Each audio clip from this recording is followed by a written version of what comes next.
O assunto agora é a tragédia em Petrópolis, na região serrana do Rio de Janeiro. O número de mortos confirmados chegou a 139. Quem está lá é o repórter André Coelho, acompanhando esse quinto dia de buscas. André, boa tarde mais uma vez. Quais informações, então, que você traz aí para a gente, direto de Petrópolis? Oi, Mariana, boa tarde a você, boa tarde a todo mundo novamente. Uma boa notícia que a gente tem é que agora, durante a tarde, a gente não teve registro de chuva de novo aqui na região mais central da cidade. No comecinho da tarde, a gente teve aí uma pancada de chuva moderada, né, mais para fraca e moderada, mas a gente sabe que qualquer tipo de chuva pode prejudicar bastante os trabalhos nesse momento. Eu falo aqui ao vivo da Rua Tereza, que é, como eu já disse, um importante centro aqui da cidade. O William Correia mostra pra gente um pouco. O que a gente está vendo aqui é um trabalho muito grande dos voluntários para tentar desviar o trânsito para lá e melhorar o tráfego por aqui.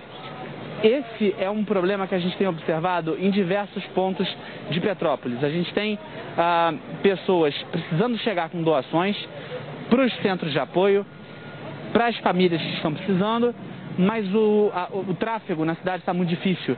A gente tem muitos veículos circulando, não só das equipes de busca. Agora, está vendo? Uma pessoa saindo agora para entregar uma doação e o carro vindo na direção dela. A gente tem muita gente circulando nas ruas, o que vai contra a orientação da Prefeitura. A Prefeitura e a Defesa Civil pediram para que as pessoas só se desloquem pelas ruas de Petrópolis se houver extrema necessidade. Essa região central aqui, a gente está levando cerca de uma hora e meia para fazer deslocamentos pequenos. Aí eu falei sobre doações. Esse aqui é um ponto de apoio onde a gente tem a entrega de doações e também distribuição para as famílias que estão precisando.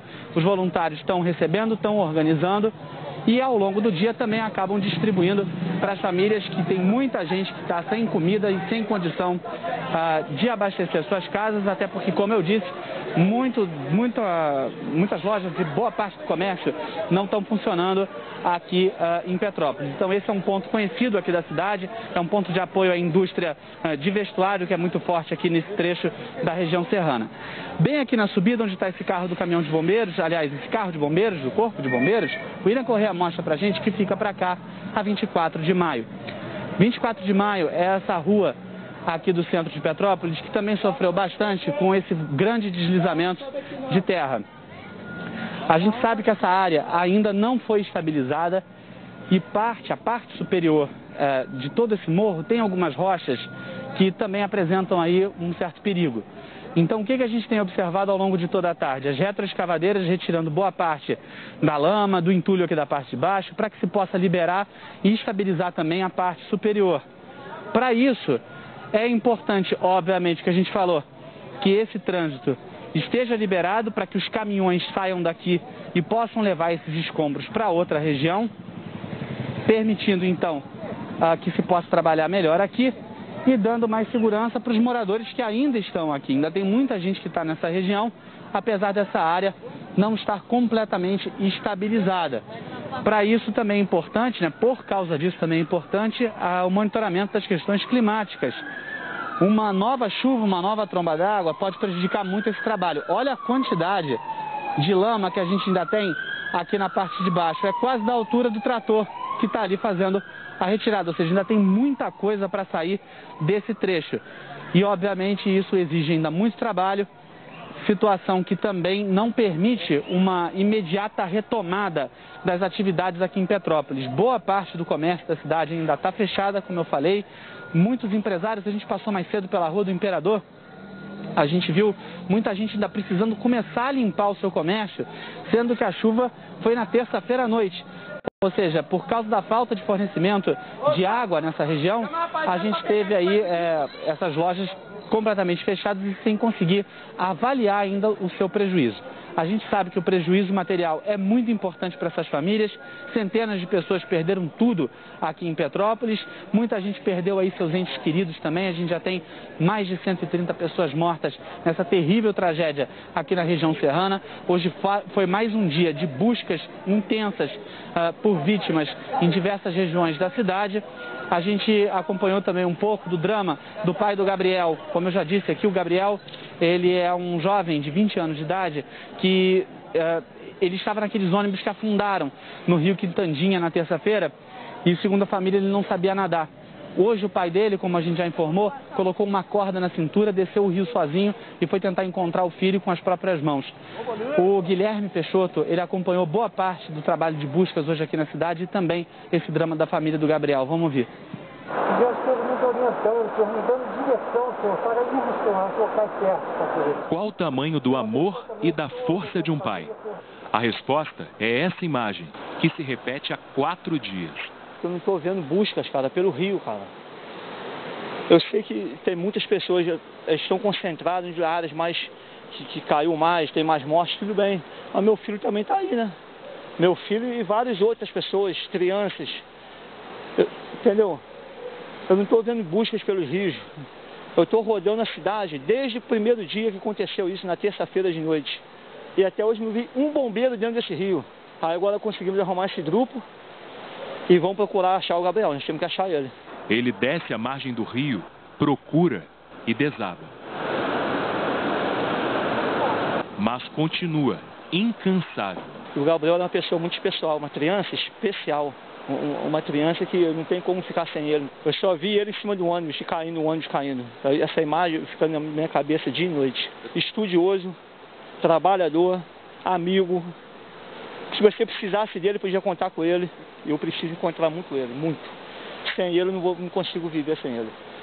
O Gabriel tem 17 anos. Estava em um dos ônibus que foram arrastados pela enxurrada em Petrópolis. Os pais reconheceram o rapaz pelo vídeo.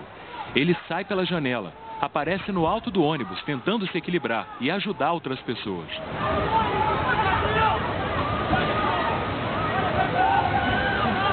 Mas o ônibus afunda e ele é levado pela correnteza. Gabriel tinha ido trocar uma mochila e quando estava voltando para casa, desabou o temporal. A família já esteve em todos os hospitais, no IML. Há 4 dias procura sem parar. Hoje, essa busca desesperada ganhou reforço de parentes, amigos, até de desconhecidos que ouviram o apelo e vieram ajudar. Com botas e cordas, eles descem à margem do rio, tentam encontrar na dor forças para continuar. A gente sabe que é difícil, né? Mas não é impossível. A gente quer achar ele de qualquer jeito, vivo ou morto, mas tem que achar ele. Sabemos que né, tem muito tempo já, né? 4 dias, 4, 5 dias. Mas não vai desistir. Uma angústia que comove até quem não conhece a família. Aí vem ajudar, estou aí ajudando aí, que Deus ajude a gente. Mas o propósito é encontrar o Gabriel. Solidariedade é importantíssima nesse momento. Muito importante. Tomara que Deus, Papai do Céu, ajude a gente aí. Com um olhar ainda perdido no sofrimento e no cansaço das buscas, a irmã mais velha pede ajuda. Não tem nenhuma autoridade procurando com a gente, ninguém dando um apoio, nada. Por mais que apareça na televisão, em tudo, não tem. Eles estão focados muito em um lugar, não falando que não tem necessidade disso, mas tem que saber separar um pouquinho as coisas. Tem que fazer uma varredura nos rios e não fazem. O importante é a gente achar. Mas a gente ainda tem esperança de que vai encontrar ele preso em algum lugar pedindo ajuda. Milagres acontecem. Enquanto não achar, a gente não vai parar. A gente vai achar. Muita tristeza. A gente não sabe como é que vai ser a vida sem ele. Família nenhuma merece passar por isso, né? Segundo especialistas, a geografia de Petrópolis também contribui para esse tipo de desastre. Mas, claro, é provável que a mudança climática tenha tornado essas tragédias ainda mais frequentes. Sobre isso, então, eu vou conversar com o Guilherme de Freitas, ele que é professor de geotecnia da PUC de Minas Gerais. Professor, obrigada aí pela sua participação. Eu já tinha visto essa reportagem, vi de novo agora. Não sei, assim, é difícil a gente continuar, né, conversando depois que a gente vê que tem uma família nesse momento, por conta própria, tentando achar o corpo do filho. Mas falando sobre a situação, né, a estrutura ali em Petrópolis, eu queria que o senhor explicasse um pouquinho para a gente quais são as peculiaridades da chuva de Petrópolis e também falasse um pouquinho sobre a estrutura geográfica do local.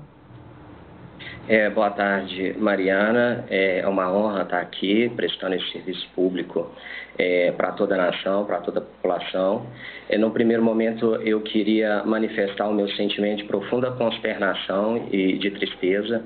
São centenas de famílias perdidas, outras centenas a milhares de pessoas que estão sofrendo aí por conta dessa tragédia. Bom, sob o ponto de vista geológico, a cidade de Petrópolis, cidade histórica de Petrópolis, ela foi instalada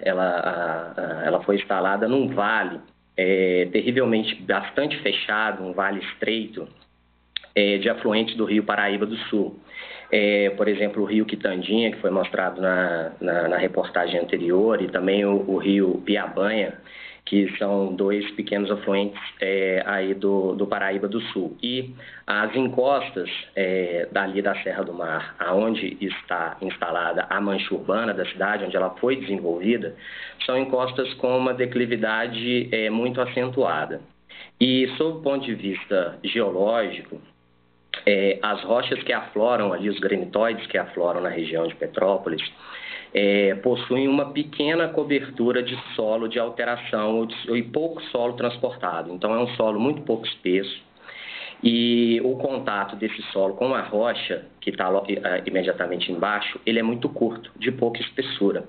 Bom, quando a chuva vem, independente da intensidade, a água ela vai infiltrar no solo, que tem uma permeabilidade mais considerável em relação à rocha. Quando ela penetra no solo, a primeira zona de fraqueza que ela encontra a poucos centímetros, às vezes poucos metros, é a superfície do topo rochoso e por ali ela escoa. E aonde ela está escoando já é um plano de fraqueza natural do maciço rochoso e o fato da água escoar ali faz com que esse plano ainda fique mais desgastado, mais fraco, perca os seus parâmetros de resistência, perca principalmente a coesão e isso vai fazendo com que o solo vá se desprendendo e comece a escorregar.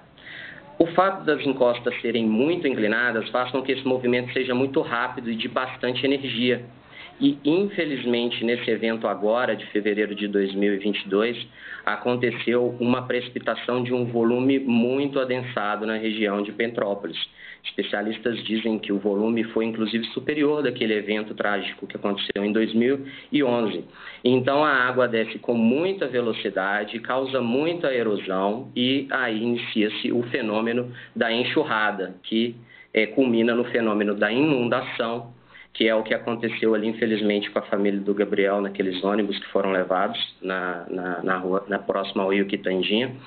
E a ocupação urbana em si, ela infelizmente está muito adensada próximo à calha de inundação, à planície de inundação dos rios.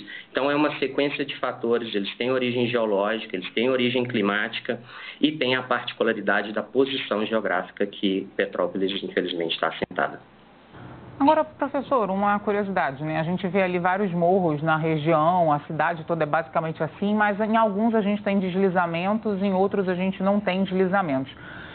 Olhando assim de um jeito bem superficial, a gente consegue identificar qual morro, qual encosta que é possível uma ocupação, que é possível que ali tenha moradia e qual que isso não deveria estar acontecendo, onde isso não deveria estar acontecendo? É muito importante a sua pergunta. Primeiro é importante ressaltar que, por conta das características geomorfológicas de Petrópolis, praticamente toda a área urbana do município está numa zona de alto ou de altíssimo potencial de risco geotécnico, isso por conta da declividade das encostas. E isso é um trabalho muito bem desenvolvido, mapeado e conhecido pelo Serviço Geológico Brasileiro e também pela Fundação GeoRio, que é estadual. Respondendo a sua pergunta de forma mais objetiva, se a gente olhar, por exemplo, uma imagem aérea do Google Earth de forma livre na internet, a gente consegue perceber que alguns morros não possuem cobertura vegetal. E onde você consegue ver ali o topo do maciço rochoso. Nessas condições, e acontece muito mais na crista desses morros, a possibilidade de escorregar solo é pequena. Entretanto, você tem o perigo do rolamento dos blocos, né, que é um outro mecanismo de ruptura, um outro movimento de massa. Aonde a vegetação aparentemente está mais densa, olhando de cima nesse exemplo que eu estou criando da imagem aérea, provavelmente ali tem uma cobertura de solo. Só que como nós, geocientistas, geólogos, engenheiros geotécnicos conhecemos, esse solo é pouco espesso na região. Então, por mais que você veja a vegetação, e isso as imagens que foram feitas, tanto profissionais como de forma artesanal, demonstram, a vegetação acaba não protegendo, porque ela escorrega junto com a pequena camada de solo por conta do acúmulo de água. Professor, e com essas explicações que você dá para a gente vê que o problema é muito mais complexo, que a gente já tinha que ter começado a discutir isso há muito tempo, porque não é a primeira vez e se não for feito algo diferente, infelizmente, nós vamos ter novas tragédias assim. Agradeço muito a sua participação e os seus esclarecimentos aqui com a gente nesse dia importante. Obrigada, bom fim de semana para o senhor. Muito obrigado, Mariana. Foi uma honra. Eu desejo também um excelente final de semana para todos que estão nos vendo, para você também. Parabéns pelo trabalho da imprensa, parabéns pelo trabalho de todos que estão lá em Petrópolis. É importante nesse momento a gente realmente procurar mitigar o máximo possível do sofrimento daquelas pessoas lá e, de fato, traçar estratégias para que no futuro tristezas como essas não venham a acontecer. Uma ótima tarde e excelente final de semana para todos. Obrigada, professor.